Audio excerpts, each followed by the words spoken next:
Camille Flammarion, Narrações do Infinito. Conteúdo resumido. Através das narrativas do Espírito Lumen, esta obra nos mostra cientificamente que toda a história dos mundos está gravada no universo infinito.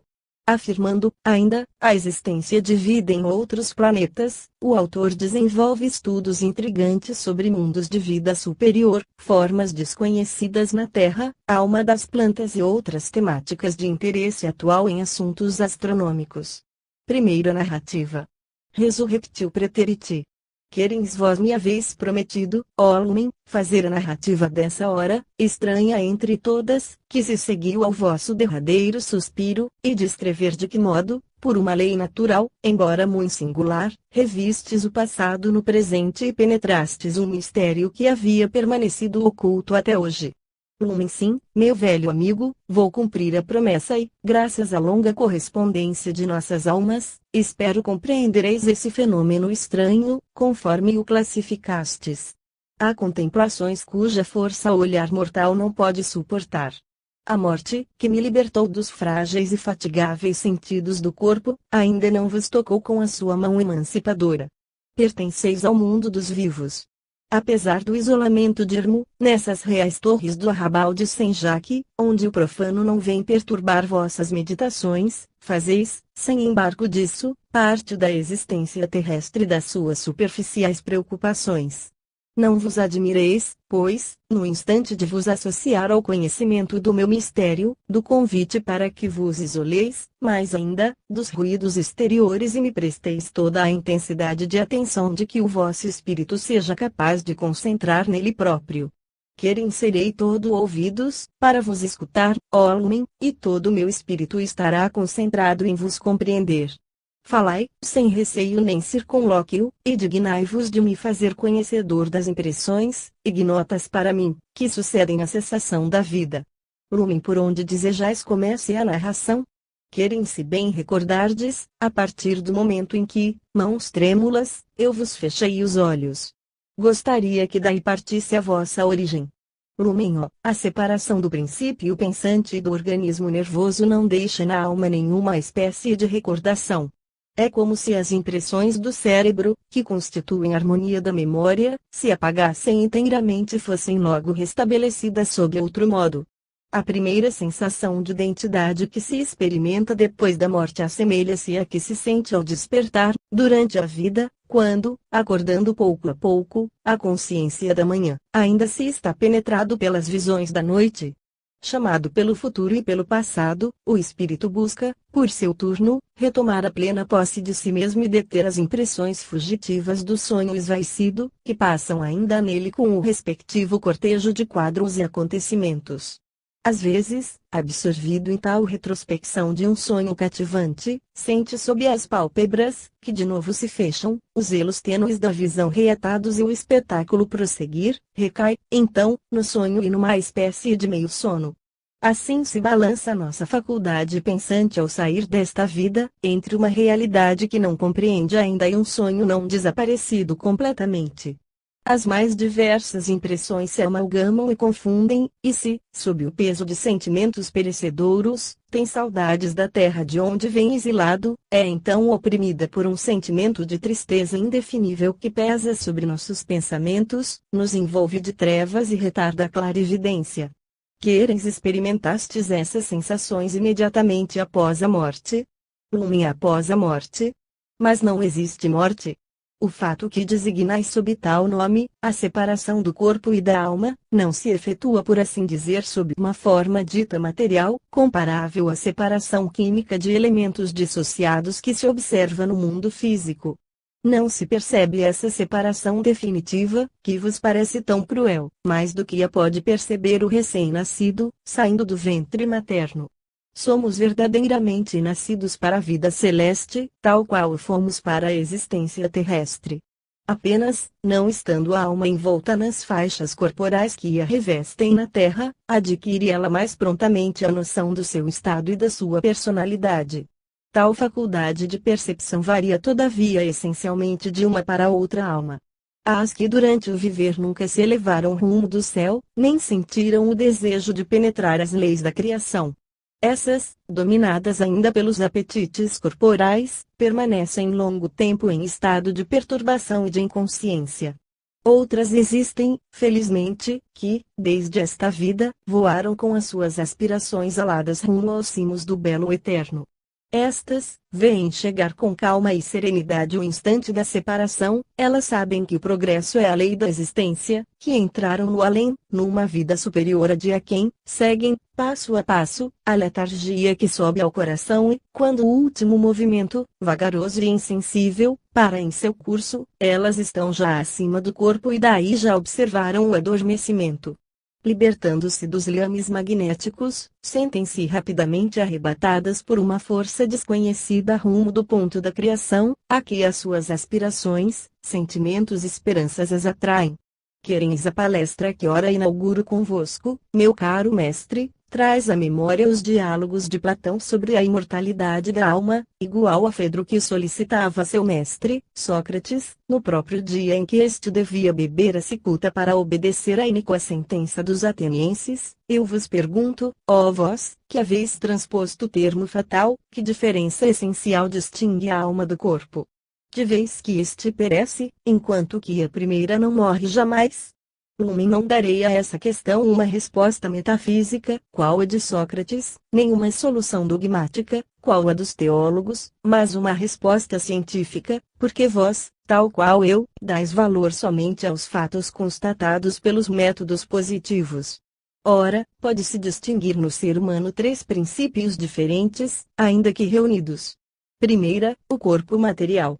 Segunda, o corpo astral. Terceira, a alma. Menciono-os nessa ordem para seguir o método a posteriori.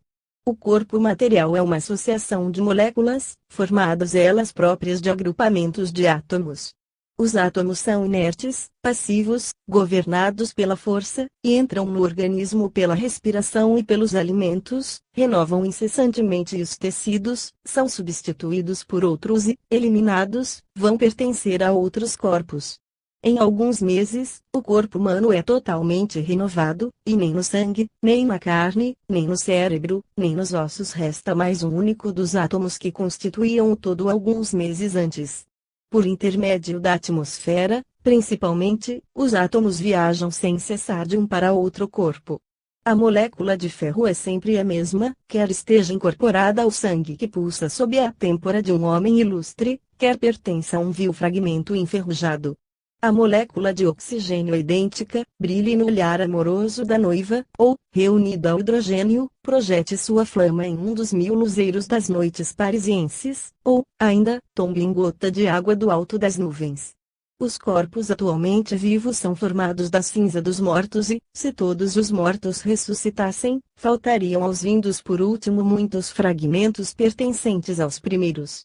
E, durante a vida mesmo, numerosas mudanças ocorrem, entre amigos e inimigos, entre homens, animais, plantas, trocas que causariam singular espanto ao olhar analisador. Quanto respirais, comeis ou bebeis, já foi respirado, bebido ou comido milhares de vezes. Tal é o corpo, um complexo de moléculas materiais que se renovam constantemente. O corpo astral é, por assim dizer, imaterial, etéreo, fluídico.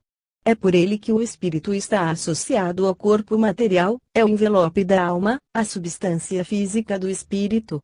Pela energia vital a alma agrupa as moléculas, seguindo certa forma, e constitui os organismos.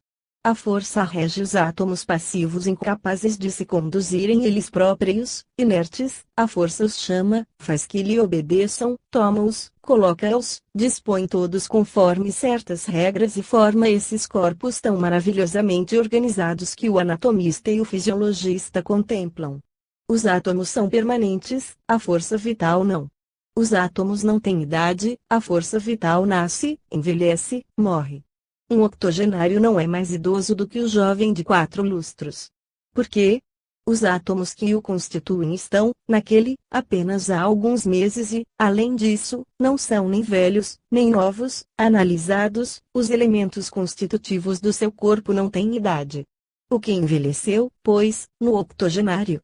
A sua energia vital, a qual outra coisa não é que uma transformação da energia do universo, esgotada no corpo. A vida se transmite pela geração. Ela mantém o corpo instintivamente sem ter consciência dela própria, tem um começo e um fim, é uma força física inconsciente, organizadora e conservadora do corpo. A alma é um ser intelectual, pensante, e material na essência.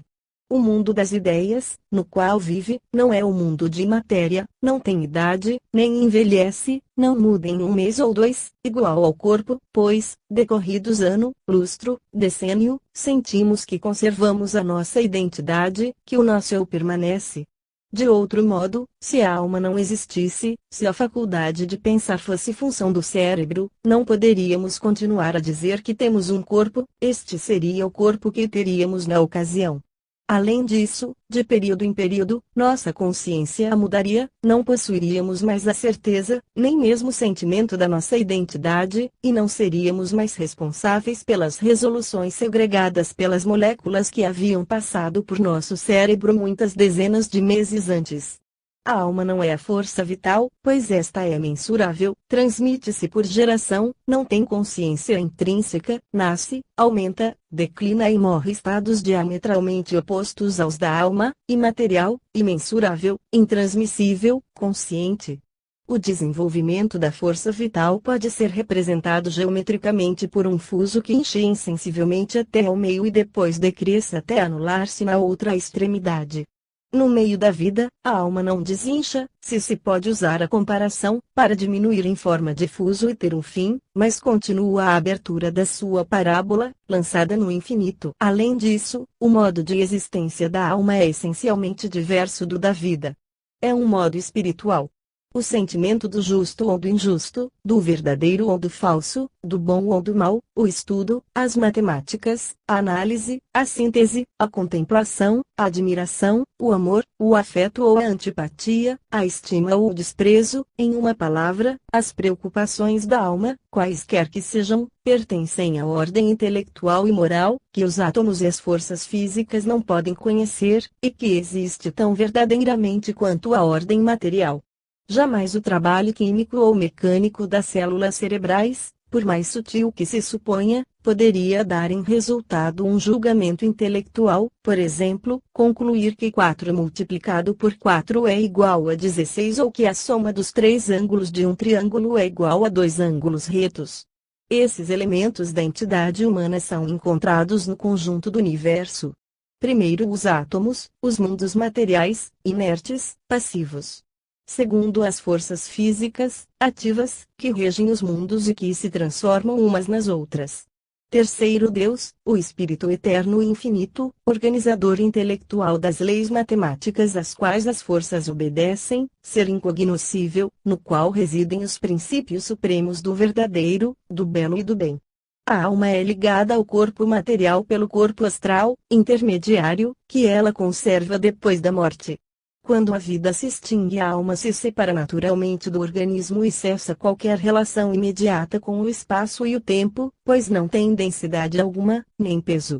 Depois da morte, ela se encontra desprendida do corpo e permanece maior ou menor interregno na atmosfera.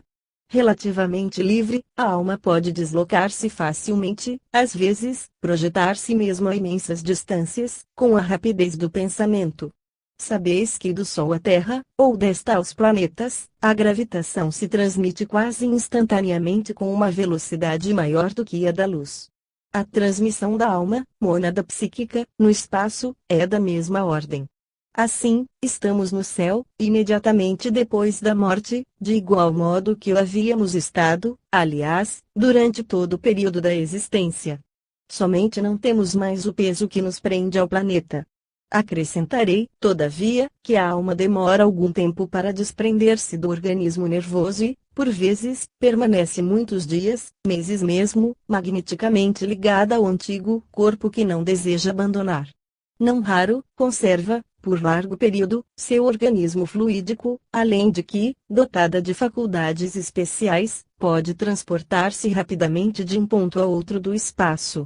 Querens é a primeira vez que assimilo, sob uma forma sensível, este fato não sobrenatural da morte, e compreendo a existência individual da alma, sua autonomia do corpo e da vida, sua personalidade e sobrevivência, sua situação tão simples no céu.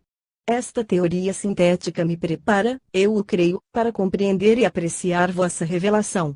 Um acontecimento singular, dissestes, vos impressionou a entrada na vida eterna. Em que momento sobreveio? Lumen-ei-lo, meu amigo. Deixe-me seguir na narrativa. Soavam, bem sabeis, as 12 pancadas da meia-noite, no tímpano do meu velho carrilhão e o plenilúnio, em meio do seu curso, derramava seu pálido clarão sobre meu leito mortuário, quando minha filha, meu neto e amigos de estima saíram do aposento, no intuito de repousar um pouco. Quisestes permanecer assistindo-me e prometestes à minha filha não abandonar o lugar até ela amanhecer. Eu vos agradeceria esse devotamento, terno e dedicado, se não fôssemos qual dois verdadeiros irmãos. Teria decorrido meia hora, mais ou menos, pois o astro das noites declinava para a direita, quando vos peguei a mão e anunciei que a vida já me abandonava às extremidades. Assegurastes-me o contrário, mas eu observava com calma meu estado fisiológico e conhecia que poucos instantes restavam ainda à respiração. Dirigiste sutilmente vossos passos para o aposento dos meus filhos, mas, ignoro por que concentração de esforços, pude conseguir gritar, detendo tal intento. Voltastes, olhos lacrimosos, meu amigo, e dissestes, sim, vossas derradeiras vontades foram observadas e amanhã cedo será tempo ainda de fazer vir vossos filhos. Havia nessas palavras evidente contradição, que apreendi, sem isso deixar perceber.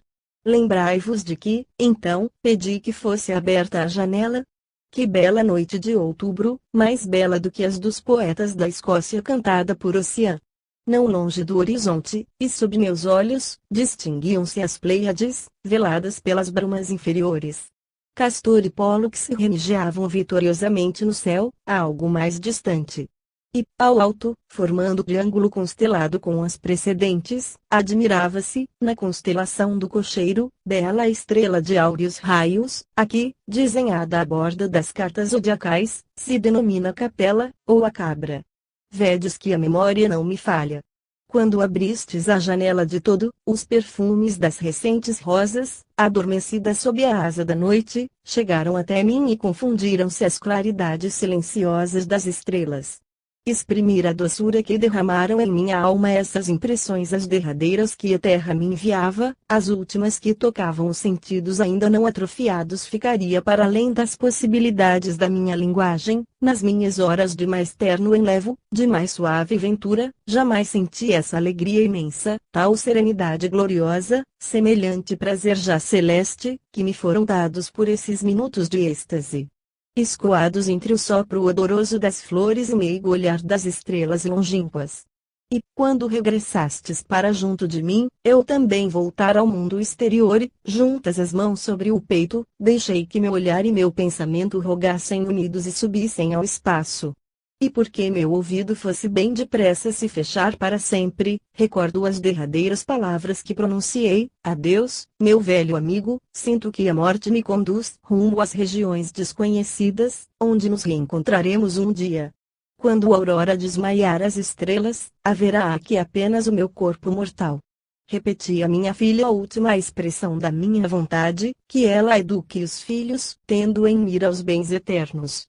E porque choráveis e dobrastes os joelhos diante do meu leito, acrescentei, repeti a bela prece de Jesus. E começastes a dizer em tom vacilante o Pai Nosso. Perdoai-nos nossas ofensas tal qual perdoemos aqueles que nos hajam ofendido.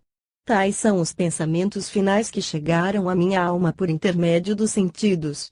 A vista se me perturbou ao fixar a estrela Capela e não sei mais de quanto se seguiu imediatamente a esse instante. O ano, os dias e as horas são constituídos pelo movimento da Terra. Fora desses movimentos, o tempo terrestre não existe mais no espaço, é, pois, absolutamente impossível ter noção desse tempo. Creio, sem embargo disso, ter ocorrido no próprio dia do meu trespasse o acontecimento que vou narrar, pois, conforme percebereis desde logo, meu corpo ainda não fora sepultado, quando a visão se apresentou à minha alma. nascido em 1793, estava, em outubro de 1864, no meu 72º ano de existência, e não me senti mediocremente surpreendido ao constatar-me animado de ardor e agilidade de espírito não menos intensos do que nos mais belos dias da minha adolescência. Não possuía corpo, porém não me julguei incorpóreo, pois senti e vi que uma substância me constituía, embora não houvesse nenhuma analogia entre tal elemento e aqueles que formam os corpos terrestres. Não sei de que modo atravessei os espaços celestes e qual a força que me aproximou depressa de um sol magnífico, cujo dourado esplendor, aliás, não me deslumbrou e que estava rodeado, qual mostrara a distância, de grande número de mundos, envoltos cada qual em um ou muitos anéis. Por essa mesma força, da qual era eu inconsciente, fui levado rumo de um desses anéis, espectador de indefiníveis fenômenos de luz, pois o espaço estrelado estava, dir-se-ia, atravessado por pontes de arco-íris. Não via mais o sol de ouro, estava numa espécie de noite colorida de nuances multicores. A visão da minha alma atingira potência incomparavelmente superior à dos olhos do organismo terrestre que recentemente deixara, e, circunstância notável, esse poder me parecia subordinado à vontade. Tal poder visual da alma é tão maravilhoso que não me deterei hoje em descrevê-lo. Basta que vos faça pressentir isto, em lugar de ver simplesmente as estrelas no firmamento tal qual as contemplais da terra, eu distinguia também de modo nítido os mundos que lhes gravitam em redor, e, detalhe estranho, quando não mais desejava divisar a estrela, a fim de não ser forçado ao exame desses mundos, ela desaparecia de minha visão, deixando-me em excelentes condições para observar apenas um de tais globos. Além disso, quando minha visão sobre um mundo em particular chegava a distinguir os detalhes da superfície, os continentes e os mares, os nevoeiros e os rios, e, embora não visse aumentar perceptivelmente, qual acontece com o auxílio dos telescópios, conseguia, por intensidade particular de concentração na vista de minha alma, enxergar o objeto sobre o qual ela convergia, no mesmo grau em que se distingue uma cidade. Uma campina. Chegando a esse mundo anelar, apercebi-me de que me revestira de uma forma idêntica dos seus habitantes, tal qual se houvesse a minha alma traído para ela os átomos constitutivos de um novo corpo. Na Terra, os corpos são compostos de moléculas que não se tocam e se renovam constantemente pela respiração, alimentação e assimilação. Aqui, o envoltório da alma se forma de modo mais rápido. Eu me senti vivo em mais alto grau do que os seres sobrenaturais cujas paixões e saudades foram cantadas por Dante. Uma das faculdades essenciais dos habitantes desse novo mundo é de certo a de enxergar muito longe. Quereis mais, meu amigo, perdoai minha observação quiçá ingênua, a essa tão grande distância, os mundos e os planetas que circulam em torno das estrelas não se confundem com o próprio centro de atração? Por exemplo, a tão grande longitude, onde vos achastes, os planetas do nosso sistema não ficaram confundidos nessa estrela, no nosso Sol? Pudestes distinguir a Terra. Uma vez aproveitado, à primeira vista, a única objeção geométrica que parece contrariar a observação precedente. Com efeito, a uma certa distância, os planetas são absorvidos nos clarões do seu Sol e nossos olhos terrestres teriam dificuldade em distingui-los. Sabeis que, a partir de Saturno, não se diferencia mais a Terra. Mas, convém acentuar que tais dificuldades dependem tanto da imperfeição da nossa vista quanto da lei geométrica do decrescimento das superfícies. Ora, no mundo a cujas margens acabava de aportar, os seres, não encarnados em um envoltório grosseiro igual ao da Terra, e sim mais livres e dotados de faculdades de percepção elevadas a eminente grau de potência, podem, conforme vos disse já, isolar a fonte iluminadora do objeto iluminado e, por isso, perceber distintamente os detalhes, que, a tamanhas distâncias, seriam de todo encobertos aos olhos dos organismos terrestres. Quereis e para tais observações eles se servem de instrumentos superiores aos nossos telescópios. Lumem-se, para tornar menos difícil a compreensão essa maravilhosa faculdade visual, é mister concebê-la munida de instrumentos ópticos, vós a podeis assim admitir teoricamente. Lícito vos é imaginar óculos que, por uma sucessão de lentes e dispositivos de diafragmas, aproximam sucessivamente os mundos e isolam da vista o foco iluminador, para deixar a observação somente o mundo objeto do estudo. Devo, porém, advertir que esses seres são dotados de um sentido especial, diferente da vista ordinária, e que o sabem desenvolver por processos ópticos muito eficazes. Fica entendido que tal poder visual e respectiva construção óptica são naturais nesses mundos, e não sobrenaturais. Atentai um pouco em os insetos que dispõem da faculdade de encolher ou alongar seus olhos à maneira de tubos de binóculos, de entumecer ou achatar o cristalino para dele fazer uma lente de diversos graus, ou ainda de concentrar no mesmo foco uma série de olhos assentados, à feição de outros tantos microscópios para surpreender o infinitamente pequeno, e podereis de modo mais fácil conceber a faculdade de tais seres ultraterrestres. Querem sem poder figurá-la, embora, pois que está além do meu conhecimento e experiência, posso conjeturar essa possibilidade. Assim, pudestes ver a Terra e mesmo distinguir de tão alto as cidades e as aldeias do nosso baixo mundo. Lumen, deixai-me prosseguir minha narrativa. Cheguei, pois, ao anel mencionado, cuja largura é bastante vasta para que 200 terras qual a vossa possam nele rodar enfileiradas, e me encontrei sobre uma vasta montanha coroada de palácios vegetais. Pelo menos me pareceu que esses castelos feéricos cresciam naturalmente, ou eram apenas o resultado de um fácil ajustamento de ramos e flores altas. Cidade bastante populosa. Sobre o cimo da montanha onde aportara, notei um grupo de anciães, em número de 25 ou 30, os quais se fichavam, com a atenção mais obstinada e mais inquieta, em uma bela estrela da constelação austral do altar, nos confins da Via Láctea. Não notaram a minha chegada junto deles, tanto a sua múltipla atenção estava exclusivamente concentrada no exame da estrela, ou de um mundo do respectivo sistema. Quanto a mim, chegando a essa atmosfera, me vi revestido de um corpo físico igual aos deles e, surpresa maior ainda, não me admirei de ouvir que falavam a respeito da Terra, sim, da Terra, nessa linguagem universal do espírito que todos os seres compreendem, desde o serafim até as árvores da floresta. E não só falavam da Terra, mas, particularmente, da França, porque esses massacres regulares, eles se diziam, haverá necessidade de que a força bruta reine soberana? A guerra civil irá dizimar esse povo até o último dos seus defensores e lavar com rios de sangue as ruas da capital, ainda há pouco tão tranquila, tão intelectual, tão elegante e tão brilhante.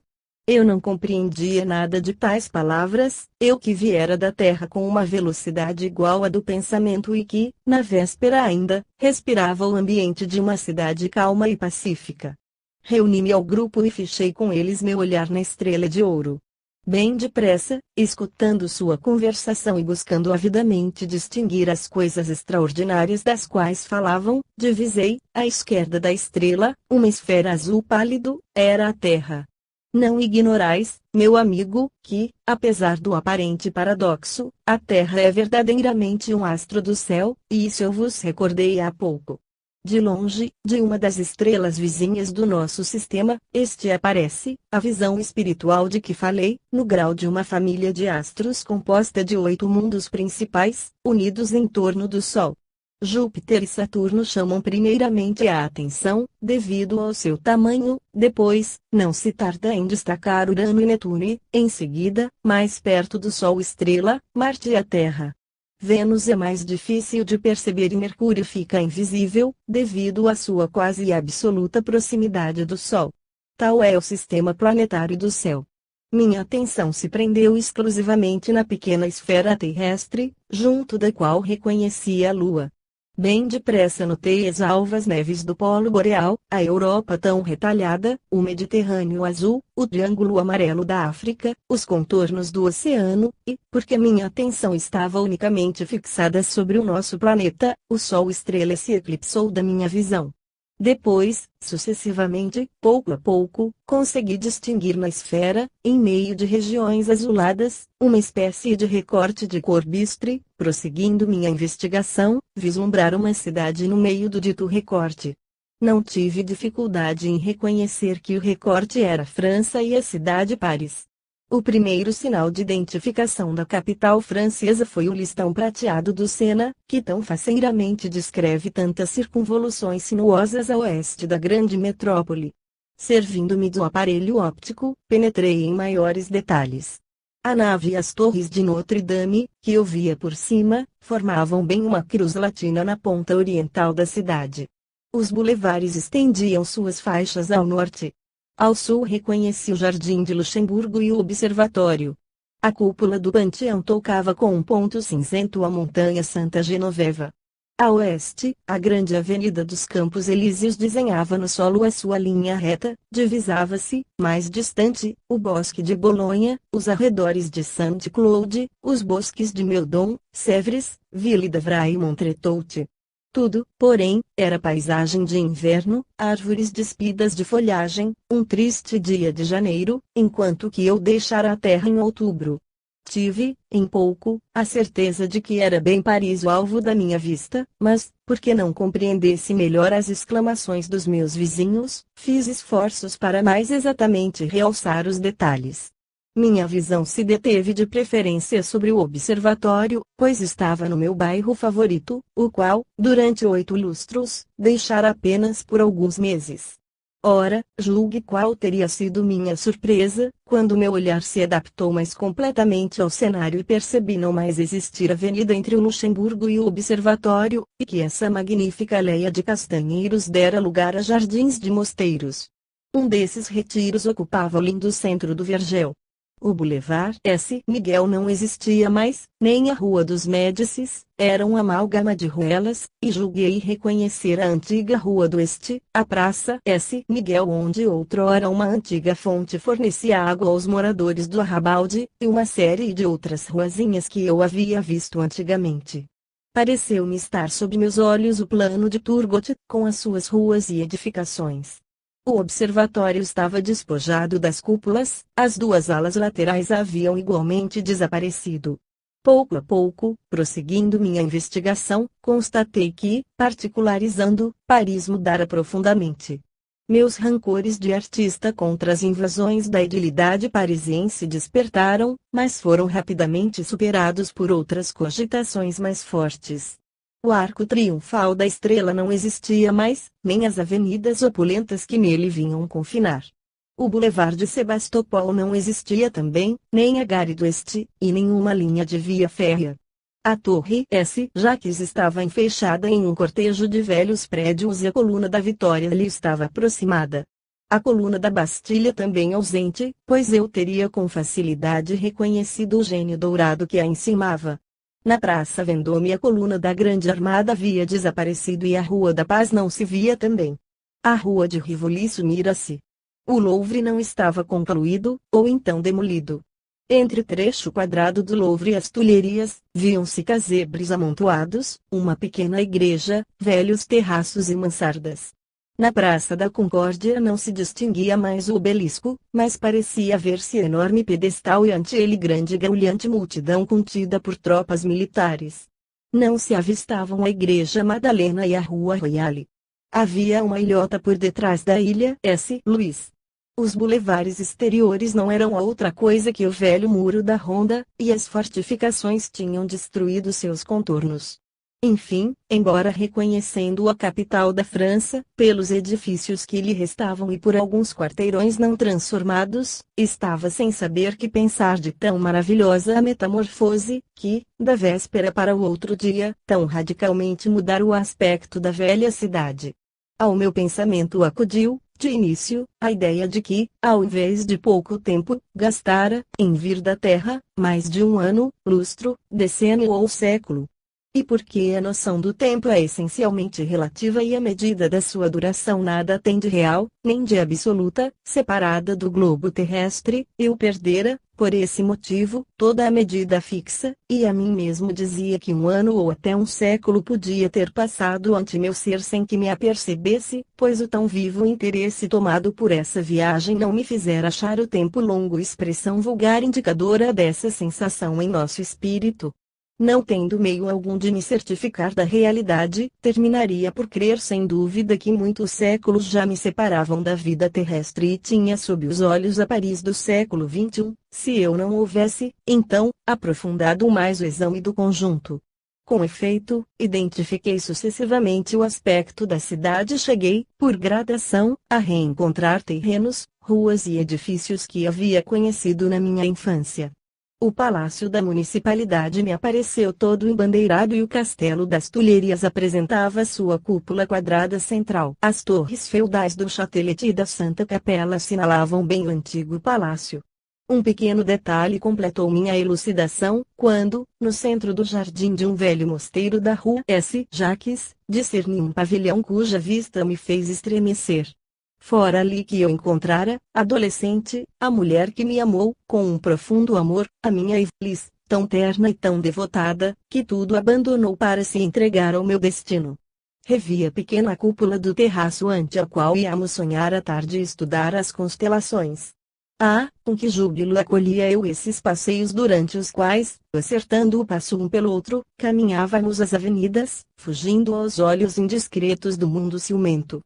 Revia o pavilhão, reconhecendo tal qual era então, e podeis calcular que tal vista bastou, ela só, para completar minhas indicações e convencer-me, com uma convicção invencível e inquebrantável, de que, longe de ter sob os olhos conforme fora natural imaginar a Paris de depois da minha morte, eu tinha ante mim a Paris desaparecida, a velha Paris do começo do século XIX. Ou a do fim dos vi. Podeis compreender facilmente, no mínimo, que eu, apesar da evidência, não devia crer no que meus olhos viam. Parecia-me mais natural imaginar que Paris havia envelhecido tanto, sofrido tais transformações depois da minha partida da Terra, intervalo cuja duração me era totalmente desconhecida, que eu tinha sob a vista a cidade do futuro, se posso exprimir por esta imagem um fato que estava presente para mim. Prossegui, pois, atentamente minha observação, para constatar, de modo decisivo, que se tratava da antiga Paris, em parte demolida atualmente, o que eu tinha sob os olhos, ou se, por um fenômeno não menos incrível, era uma outra Paris, uma outra França, uma outra terra. Quereis que situação extraordinária para o vosso espírito analista, ó Lumen? E qual o meio que vos permitiu chegar a conhecer a realidade? Os anciães da montanha tinham prosseguido a conversação, enquanto as reflexões precedentes se sucediam em meu espírito. Subitamente, ouvi o mais idoso, espírito venerável cuja cabeça nestoriana se impunha admiração e ao respeito, exclamar, em tom tristemente ressonante, de joelhos, meus irmãos, imploremos indulgência ao Deus universal. Essa terra, essa nação continua a ensopar-se em sangue, uma nova cabeça, a de um rei, acaba de tombar. Seus companheiros pareceram compreendê-lo, porque ajoelharam sobre a montanha e prosternaram os alvos rostos contra o chão. Para mim, que ainda não estava habituado a distinguir figuras humanas no meio das ruas e praças públicas, e que não havia acompanhado a observação particular dos anciães, permaneci de pé e insistindo no exame do quadro distante. Estrangeiro, disse o velho, condenais a ação unânime de vossos irmãos, pois que não vos unistes à prece que fizeram. Senador, respondi. Não posso condenar, nem aplaudir, pois não sei do que se trata. Chegado a esta montanha há pouco, desconheço a causa da vossa religiosa imprecação. Então, aproximei-me do velho e, enquanto seus companheiros se ergueram e entretinham em mútua conversação, eu lhe pedi que me narrasse as suas observações. Ensinou-me que, dada a intuição de que são dotados os espíritos do grau dos habitantes desse mundo, e também pela faculdade íntima de percepção que lhes coube em partilha, possuem uma espécie de relação magnética com as estrelas vizinhas. Tais estrelas são em número de 12 ou 15, as mais próximas, fora desse perímetro a percepção resulta confusa. Nosso Sol é uma dessas estrelas contíguas. Conhecem, pois, vagamente, mas com exatidão, o estado das humanidades que habitam os planetas dependentes desse Sol, e seu grau relativo de elevação intelectual ou moral.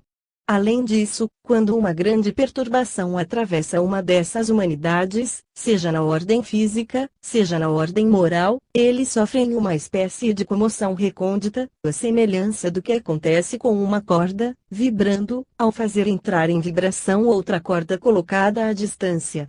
Desde há um ano deste mundo é equivalente a 10 dos nossos, eles se haviam sentido atraídos por uma emoção particular para o nosso planeta terrestre. Os observadores tinham seguido com interesse e inquietude a marcha desse mundo. Haviam assistido ao fim de um reino, a aurora de uma liberdade resplendente, a conquista dos direitos do homem, a afirmação dos grandes princípios da dignidade humana.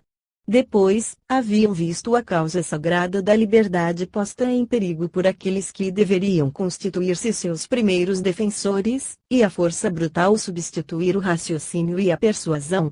Compreendi que se tratava da Revolução de 1789 e da queda do velho mundo político diante do novo. Desde algum tempo, principalmente, havia, com intensa mágoa, acompanhado os frutos do terror e a tirania dos bebedores de sangue. Eles temiam pelos dias da raça humana e duvidavam, daí para o futuro, do progresso dessa humanidade emancipada, que alienava ela própria o tesouro que acabara de conquistar. Guardei-me bem de declarar ao senador ter chegado da Terra e nela vivido até contar 72 aniversários de existência. Ignoro se ele teve alguma intuição a respeito, mas eu próprio estava tão estranhamente surpreendido de tal visão, que meu espírito se identificara com isso e não mais pensava na minha pessoa. Minha vista afinal se adaptara ao espetáculo observado, e destaquei, no meio da Praça da Concórdia, um cadafalso rodeado de formidável aparelhamento de guerra, de tambores, canhões, e de uma densa multidão pintalgada, empunhando chuços. Uma charrete, guiada por certo homem vermelho, conduzia os despojos mortais de Louisville, dirigindo-se para os lados do arrabalde de Saint-Honoré. Um populacho ébrio parecia ameaçar o céu. Cavaleiros se seguiam, sabre em punho. Viam-se, rumo dos Campos Elíseos, fossas, nas quais caíam os curiosos. Mas, essa agitação, concentrada no local tumultuoso, não se estendia à cidade que parecia morta e deserta. O terror a mergulhara em letargia. Eu não assistira ao acontecimento de 1793, pois esse fora o ano do meu nascimento, e experimentava indizível interesse em ser testemunha de tal cena, da qual os historiadores me haviam informado. Muitas vezes eu discutira o voto da Convenção Nacional, mas confesso que a execução de homens da estirpe de Lavoisier, o criador da química, Bailly, historiador da astronomia, André Chenier, o dulcíssimo poeta, ou a condenação de Condorcet, para o qual não tinham a escusa da razão de Estado, haviam me causado mais indignação do que o suplício de Louisville. Ser testemunha dos acontecimentos dessa época transcorrida despertava em mim interesse sem igual. Todavia, por imenso que fosse tal interesse, podereis calcular que estivesse dominado por um sentimento mais poderoso ainda, achar no ano de 1864, e estar assistindo, presentemente, a um acontecimento desenrolado durante a Revolução Francesa. Querens parece-me, com efeito, que esse sentimento de impossibilidade devia tornar singularmente perturbada a vossa contemplação, pois, em última análise, ali estava uma visão que sentimos radicalmente ilusória e da qual não podemos admitir a realidade, mesmo assistindo a ela. Sim, meu amigo, impossível. Logo, compreendereis em que estado de ânimo me encontrava, enxergando, com os meus olhos, um tal paradoxo realizado. Certa expressão popular diz que, por vezes, não se pode crer nos próprios olhos. Era o meu caso, impossível negar, impossível admitir. Quereis não seria uma concepção do vosso espírito, um produto da vossa imaginação, uma exumação da vossa lembrança. Adquiristes a certeza de que se tratava de uma realidade, e não de um reflexo singular da memória. Foi o primeiro raciocínio que me veio ao espírito, mas era de todo tão evidente estar sob meus olhos a Paris de 1793 e o acontecimento de 21 de janeiro, que não pude duvidar por muito tempo. E, por outra parte, tal raciocínio estava de antemão derribado pela circunstância de me haverem os velhos da montanha precedido na observação dos fatos que eles viam, analisavam e se comunicavam mutuamente a ação do momento, sem conhecer de qualquer modo a história da Terra e sem saber que eu conhecesse essa história. E, depois, tínhamos sob o olhar um fato presente, e não um acontecimento do passado. Quereis mas, então, se o passado se pode assim fundir no presente, se a realidade e a visão se consorciam desse modo, se as personalidades mortas de há muito podem ser vistas ainda, agindo no cenário da vida, se as novas construções e as metamorfoses de uma cidade do tipo de Paris podem desaparecer e deixar ver em seu lugar a cidade de outrora, se, enfim, o presente pode esvair-se para a ressurreição do passado, em qual certeza podemos doravante confiar? Em que se torna a ciência de observação? Que será das deduções e das teorias? Sobre o que estão fundados nossos conhecimentos, que nos parecem os mais sólidos? E se aquelas coisas são verdadeiras, não deveremos de futuro duvidar de tudo, ou crer em tudo? Essas considerações, e outras, meu amigo, me absorveram e atormentaram, mas, todas elas não puderam destruir a realidade que eu via. Quando adquiri a certeza de que tínhamos presente, sob os olhos, o ano 1793, refleti imediatamente que a própria ciência, longe de combater essa realidade, pois duas verdades não se podem opor uma à outra, devia dar-me de sua cabível explicação. Interroguei a física e esperei a sua resposta. Kerensky. O fato era real? Não somente real, mas também compreensível e demonstrável. Ides receber a explicação astronômica.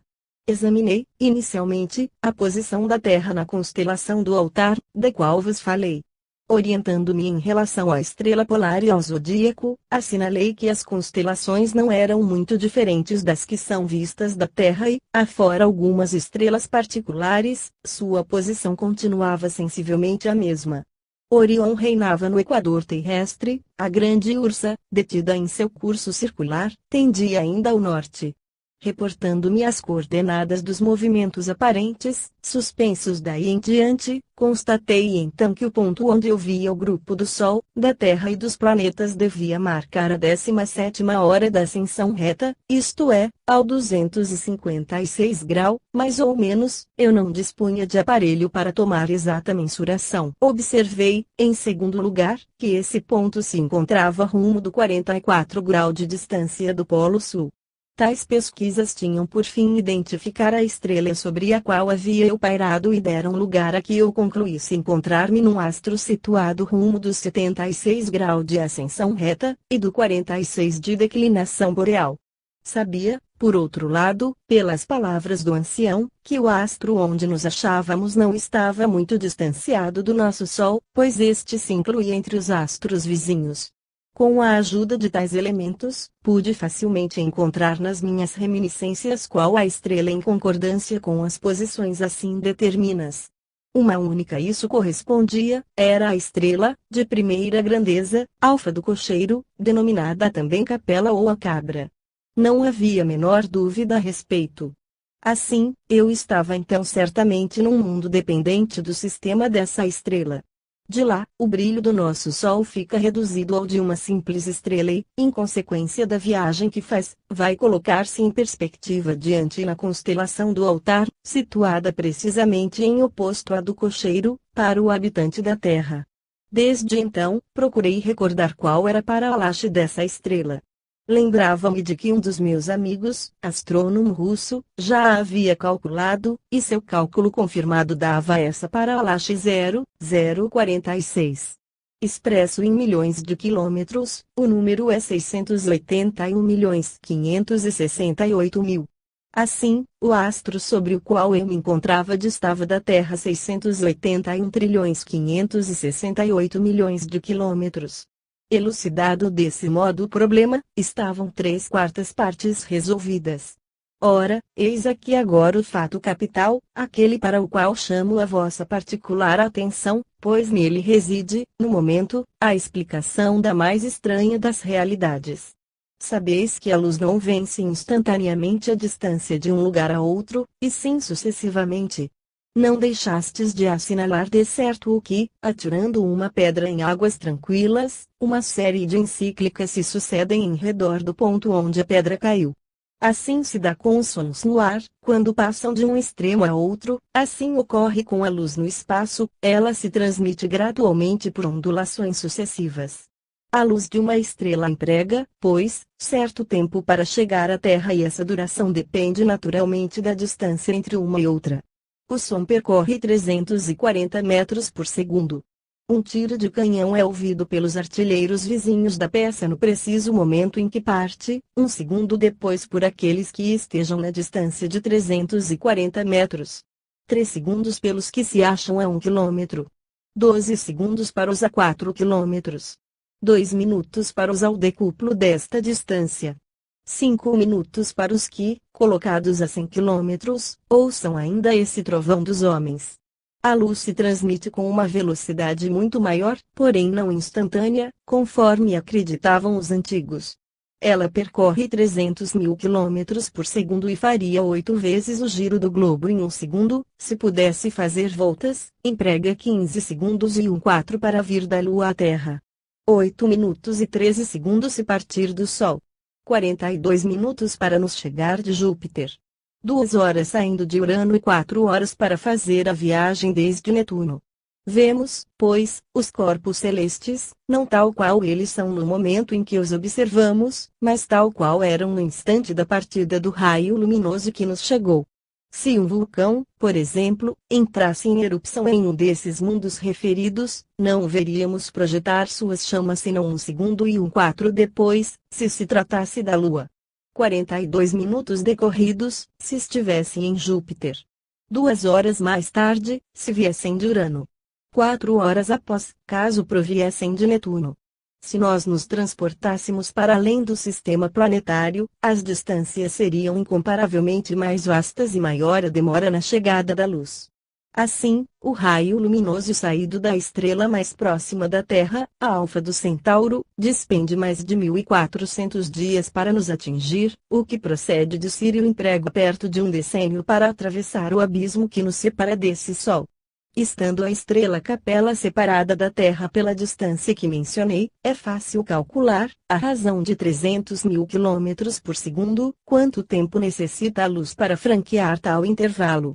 O cálculo feito dá 7 decênios, 20 meses e 24 dias. O raio luminoso que sai de Capella, para vir à Terra, não nos chega senão depois de marchar, ininterruptamente, esses 14 lustros, 20 meses e 24 dias. Igualmente, o raio luminoso que parte da Terra, para atingir a estrela, ali não chega antes de tal decurso. Querem-se o raio luminoso que nos vem dessa estrela emprega aquele tempo para atingir o nosso mundo, a luz que nos traz é pois a de quase 864 meses do momento da partida. Uma vez compreendido com exatidão. E aí está precisamente o fato que importa bem penetrar. Querens assim, em outros termos, o raio luminoso é semelhante a um correio que nos traz as novidades da situação do país de onde vem e que, se demora 3.744 semanas em chegar, nos traz as notícias do país relativas ao momento da sua partida, isto é, de 7 decênios anteriores ao instante em que nos chegam. Adivinhastes o mistério. Vossa comparação demonstra haver deserguido uma ponta do véu. Para falar mais exatamente ainda, o raio luminoso seria um correio trazendo, não notícias escritas, mas a fotografia, ou, mais rigorosamente ainda, o próprio aspecto do país de onde saísse. Vemos esse aspecto tal qual era no momento em que os raios luminosos enviados de cada um dos pontos do país nulo fazem conhecido na ocasião, repito, em que de lá saíram. Nada é mais simples, mais incontestável. Quando, pois, examinamos ao telescópio a superfície de um astro, não a vemos tal qual ela é no instante em que a observamos, e sim tal qual era o tempo em que a luz, que ora nos chega, foi emitida pela dita superfície. Quereis de sorte que se uma estrela cuja luz, suponhamos, necessita 2 lustros para nos chegar, fosse subitamente aniquilada hoje, nós a estaríamos vendo durante esse decênio, de vez que só ao termo de tal tempo nos chegaria o seu derradeiro raio luminoso. Precisamente isso. Em uma palavra, os raios de luz que as estrelas nos enviam não nos chegam instantaneamente, e sim empregando um certo tempo em transpor a distância de separação, não nos mostrando as estrelas tal qual são agora, mas tal qual eram por ocasião em que partiram esses raios de luz transmissores do respectivo aspecto. Aí está uma surpreendente transformação do passado em presente. Para o astro observado, é o que já se passou, o já desaparecido; para o observador, é o presente, o atual. O passado do astro é rigorosa e positivamente o presente do observador. E porque o aspecto dos mundos muda de um ano a outro, e mesmo da véspera para o dia seguinte, pode-se representar esse aspecto igual a um escapamento no espaço avançando no infinito para se revelar aos olhos dos longínquos contempladores. Cada aspecto é seguido de um outro, e assim sucessivamente, e, na forma de série de ondulações, levam ao longe o passado dos mundos, que se torna presente aos observadores escalonados na sua passagem. Isso que cremos ver presentemente nos astros já se passou, e o que lá está ocorrendo nós não vemos ainda. Identificai-vos, meu amigo, com esta representação de um fato real, por isso que vos interessa muito apreender tal marcha sucessiva da luz, e compreender com exatidão essa verdade incontestável: o aspecto das coisas, quando trazido pela luz, apresenta essas coisas, não tal qual elas são presentemente, mas tal qual eram anteriormente, segundo o intervalo de tempo necessário para que a respectiva imagem, assim trazida, percorra a distância que delas nos separa. Não vemos astro algum qual é no momento, mas qual era no instante em que dele saiu o raio luminoso que nos chega. Não é o estado atual do céu que nos é visível, mas a sua história passada.